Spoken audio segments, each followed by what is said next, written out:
Bakit may pamilya, nagkakaisa sa gala pero hindi sa dasal? Una, walang oras, pero sa totoo, hindi lang priority. Kaya nating maglaan ng oras sa lakad, kainan, outing kasi gusto natin. Pero ang dasal na isasantabi kasi hindi natin ito ginagawang mahalaga. Katotohanan, hindi problema ang oras, kundi ang puso. Ikalawa, mas malakas ang hatak ng mundo kaysa ng espiritu. Mas exciting ang gala, gadgets at banding na may saya. Samantalang ang dasal, tingin ng iba ay boring o routine.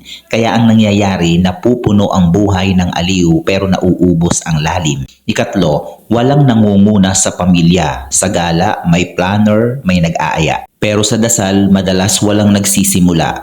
Nahihiya ang anak, tahimik ang magulang, kaya nauuwi sa wala. Ang resulta, kahit gusto, hindi nagagawa. Ikaapat, may mga sugat sa loob ng pamilya. Minsan, hindi makapagdasal ang pamilya kasi may tampuhan, galit o sama ng loob. Kaya mas madaling magsaya sa labas kaysa harapin ang isa't isa sa harap ng Diyos. Masakit na katotohanan, madaling tumawa ng magkakasama, pero mahirap magpakumbaba ng sabay. Ikalima, nakalimutan kung bakit mahalaga ang dasal. Kapag ang dasal ay naging optional, unti-unti itong nawawala. Nakakalimutan na ang dasal ay nagbibigay ng direksyon, lakas at pagkakaisa. Bilang hamon, kung kaya ninyong magsama-sama sa gala, kaya rin ninyong magsama-sama kahit 5 minuto sa dasal. Hindi kailangan perpekto, kailangan lang magsimula.